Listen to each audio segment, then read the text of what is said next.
Muy buenos días. Te voy a contar algo. Cuando yo estaba en teología, en la universidad estudiando teología, tenía un profesor, el padre Landgrave, de feliz memoria. Un profesor excelente, un sacerdote increíble, pero su metodología era un poco diferente a lo usual que yo tenía, y más cuando se trataba de fe. Porque él, cuando explicaba la clase, él era muy agudo, muy preciso. A veces exageraba mucho para decir y que pudiéramos entender claramente en la materia. Él nos daba los evangelios sinópticos. Pero cuando se trataba en el examen, él solía plantear lo contrario. Es decir, en el examen a él le gustaba, él prefería el examen oral, que estábamos uno a uno frente a él, y usualmente él agarraba una postura herética, alguien que está equivocado en la teología, y él defendía su punto de vista, que era un error. Y nosotros sabíamos que era un error porque él lo decía: ustedes tienen que debatirme para que ustedes puedan probar que sí saben. Y él, cuando estábamos en esos exámenes, salíamos tan convencidos, tan seguros. Su método era muy bueno. Era un método de confrontación, era un método de choque, era un método tan diferente, pero que en realidad nos ayudaba mucho a aprender, porque incluso entre los compañeros andábamos nosotros tratando de disuadirnos o persuadirnos más bien uno al otro para saber qué postura iba a tomar el maestro después de que nos había explicado la teología, la estructura, la historia, el género literario del evangelio. Él quería que le demostráramos. Bueno, ¿por qué te digo esto? Porque parece que la vida es así. Cuando más mal nos va, es cuando más aprendemos a vivir. Cuando más nos azota la vida, es cuando más crecemos. En cambio, cuando todo está en laureles, difícilmente nos animamos a esforzarnos. Difícilmente aprendemos a valorar las cosas cuando todo está de maravilla.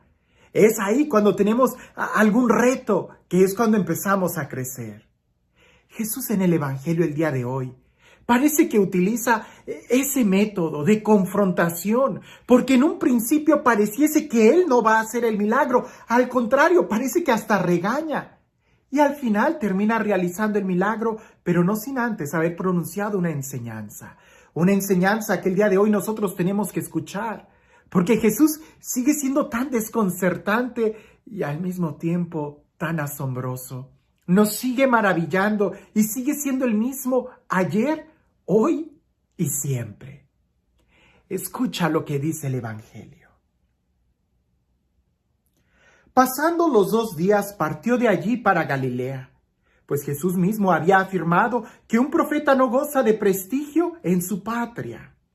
Cuando llegó pues a Galilea, los galileos le hicieron un buen recibimiento porque habían visto todo lo que había hecho en Jerusalén durante la fiesta, pues también ellos habían ido. Volvió pues a Canaán de Galilea, donde había convertido el agua en vino. Había un funcionario real cuyo hijo estaba enfermo en Cafarnaúm. Cuando se enteró de que Jesús había venido de Judea a Galilea, fue a rogarle que bajase a curar a su hijo porque estaba a punto de morir. Jesús le dijo: si no veis signos y prodigios, no creeréis. El funcionario replicó: Señor, baja antes de que mi hijo muera. Jesús le dijo: vete, que tu hijo vive. Creyó el hombre en la palabra que Jesús le había dicho y se puso en camino.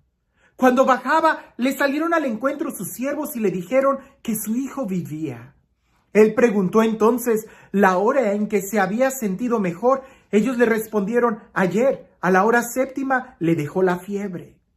El padre comprobó que era la misma hora en que le había dicho Jesús: tu hijo vive. Y creyó él y toda su familia. Este fue el segundo signo que Jesús hizo cuando volvió de Judea a Galilea. Me agrada mucho cómo Jesús, o el Evangelio de San Juan, prefiere utilizar la palabra signo en lugar de milagro.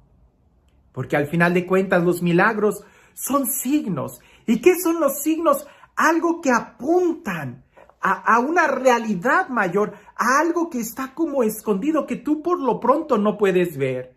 Como los signos de tráfico. Cuando vas manejando y ves que en la carretera hay una flechita que se mueve, sabes que más adelante el camino va a empezar a zigzaguear. Bueno, así son los signos. Así son los milagros. Señalan a algo que va más allá.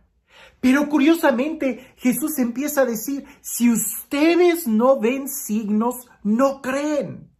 Y aquel hombre le insiste, ven a mi casa pronto. Así, me imagino que el hombre dice, Señor, tus sermones luego, ven por favor a mi casa. Y Jesús le va a decir, pero es que no entiendes que si no ves signos, ¿no crees? Y el hombre se queda, ¿qué tiene que ver eso? Yo quiero que sanes a mi hijo.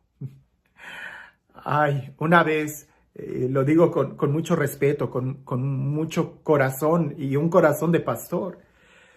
A mí me duele mucho cuando me piden que bendiga algunos sacramentales. Recuerdo particularmente una persona que me pidió que si podía bendecir agua y aceite y sal. Y le dije, sí, claro, nada más espérame después de la misa y voy y traes el agua y te los bendigo. Y yo estaba saludando a la gente. Y ya cuando termino, veo a la persona y le digo, ¿dónde está lo que quieres que te bendiga? Y me dice, padre, está en la camioneta, ¿podemos ir? Y yo le dije, no, tráelos y aquí yo te los bendigo. Y me dice la persona, padre, pero es que es mucho, no puedo traerlo. Y yo me quedé, ¿cómo que es mucho? Y dice, sí, pues son algunos garrafones y cajas de aceite de esos botes que quiero que bendiga.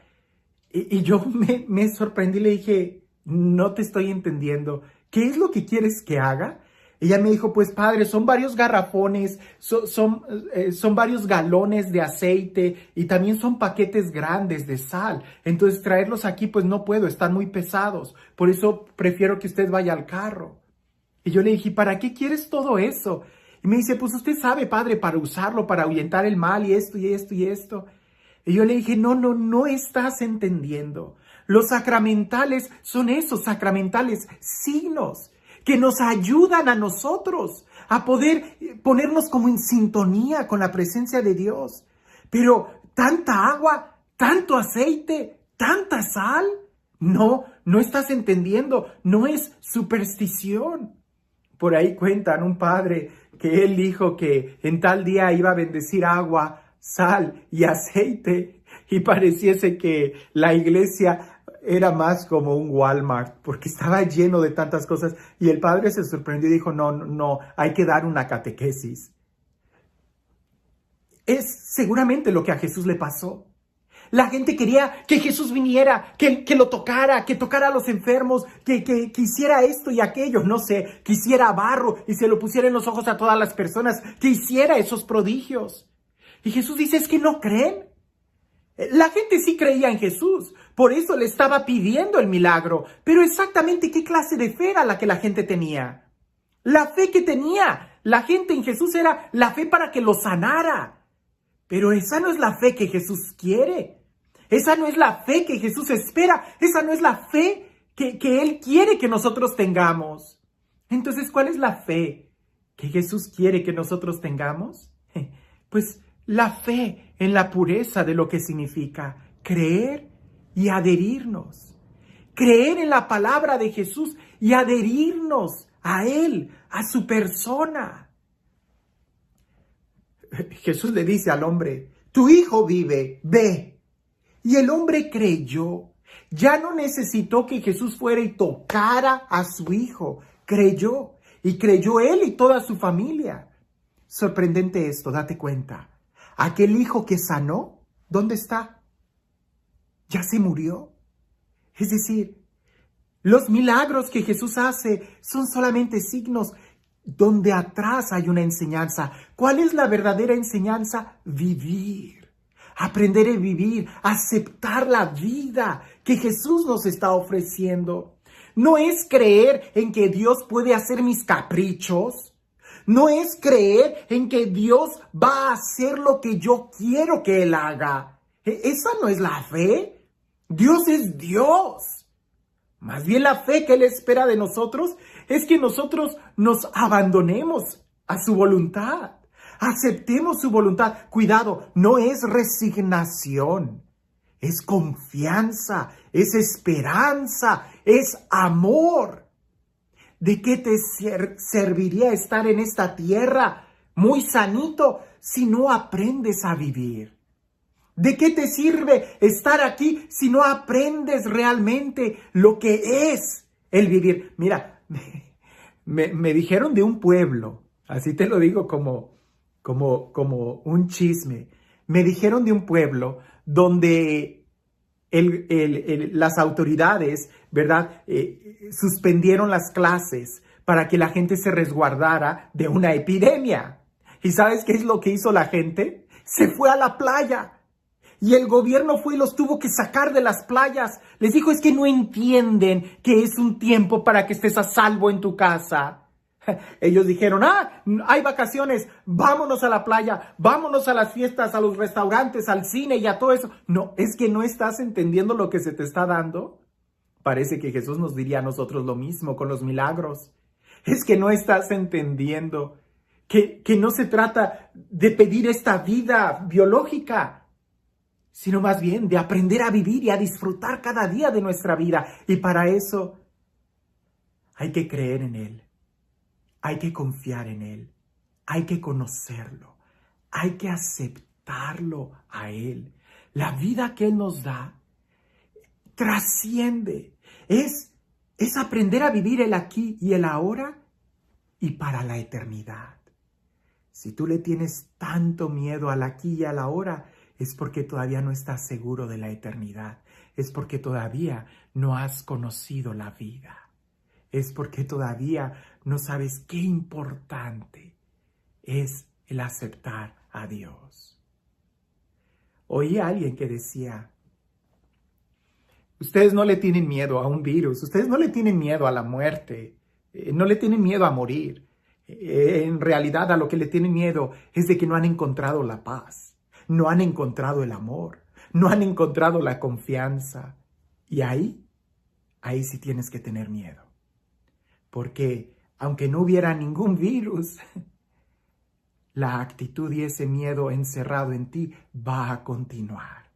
Date cuenta y aprende de esto, que es tiempo de reflexionar y de despertar en nosotros una fe en Dios. No exigiéndole nuestros caprichos, sino tratando de ver cómo Él nos mira.